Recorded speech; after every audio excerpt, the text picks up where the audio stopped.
Well, friends, today we're doing another fragrance rotation video for the week ending the 2nd of March 2025. Exciting. That is right, my friends. Once again, I have returned to you this time with another fragrance rotation video. Now, something very important happened this week. It turned into spring in my rotation world. I alternate my collection between autumn and winter and spring and summer. So we are now firmly in the spring rotation. This video will be split between the first 5 fragrances, which are all winter fragrances, and the last 2, which are spring and summer. So let's see what I wore the last week of winter. And on Monday I wore Mer Ardente by Annick Goutal, one of 3 released all at the same time. I think it was 2007, I want to say. I think it was made by the daughter, Camille Goutal, and Isabelle Doyen, who was the in-house perfumer. I think she's back now.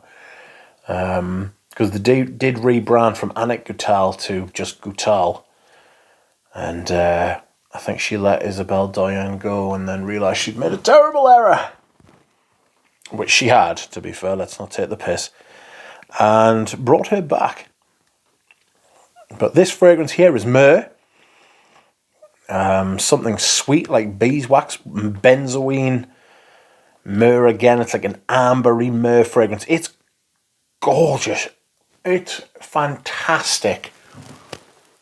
I love this so much.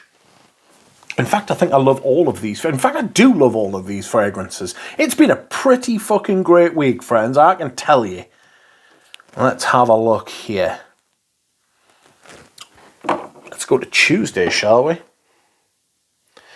On Tuesday I wore this, and this is Egoiste Cologne Concentré.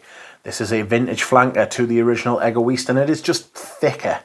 It's got a massive mandarin top with sandalwood and rose and just all-round goodness. You cannot go wrong with this. It is brilliant.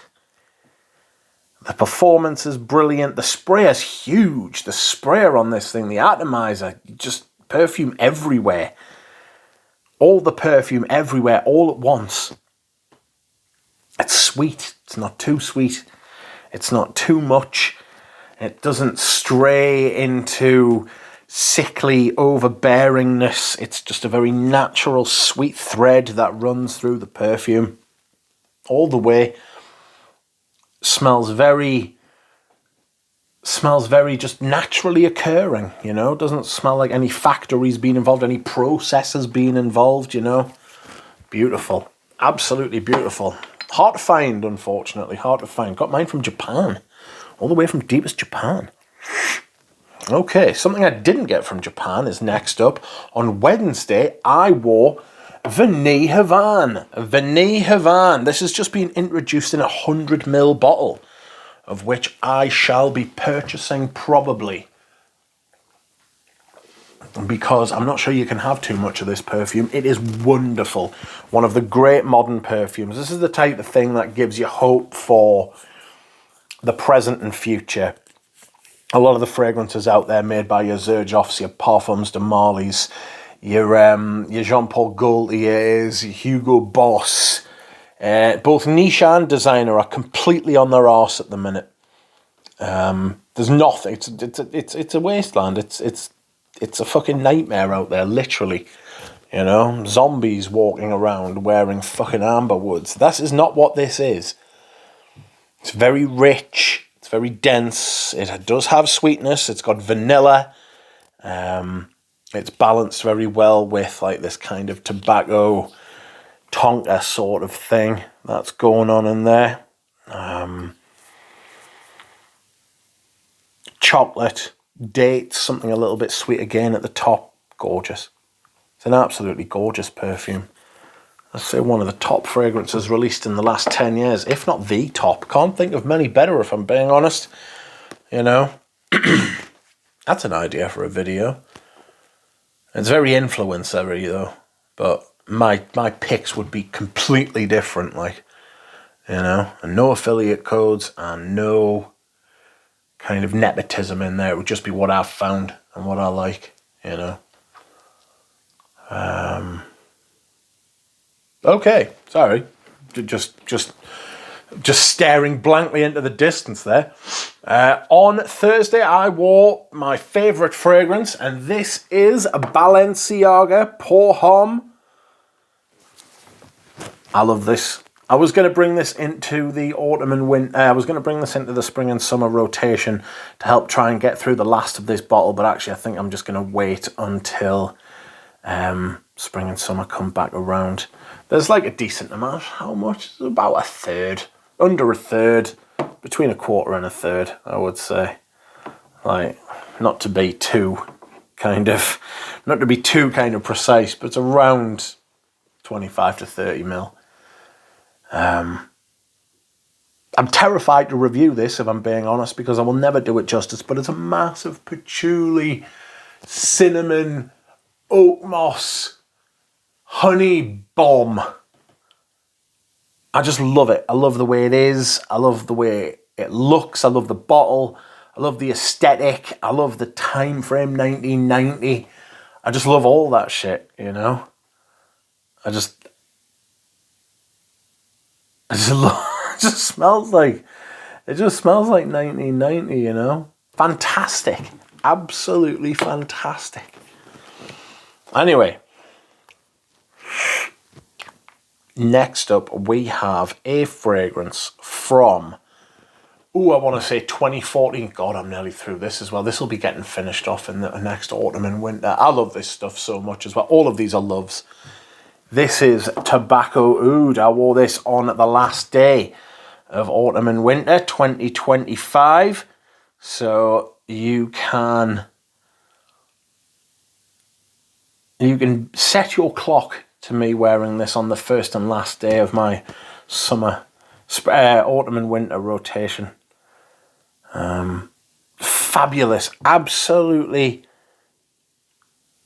gorgeous, modern, designer, higher end perfume. Again, it's got tobacco, it's got patchouli, sandalwood, like something resembling oud, lots of patchouli in it, in my opinion. Big patchouli fragrance, very dark, syrupy. It's got rum in it, or maybe it's whiskey. It's got something kind of sweet and alcoholic about it. It's just brilliant.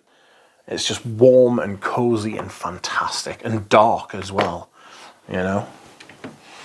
Okay, moving on.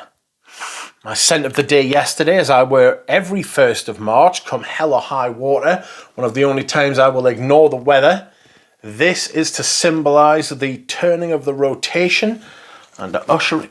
Crikey, I've used more of that than I thought. Like, I need to get a really powerful touch. I have to get an X-ray, see through the bottle. This is Green Irish Tweed, an old version. This is a 120ml bottle. The old black bottle. It's just, I don't know why it's in black bottle. It doesn't suit the fragrance at all, but there it is. And it's awesome. It's genuinely brilliant, and I love it. It's salty green air, smells like fresh grass. It's like got vervain in it, got a bit of lavender in it, violet leaf. It's got a big violet leaf in it. Ambergris, sandalwood, musk, Creed DNA thing going on. Awesome. And then today, my scent of the day, one of my favourite spring fragrances. I love this stuff so much. This is Prada Amber Pour Homme. I have reviewed it. I hope you will watch it.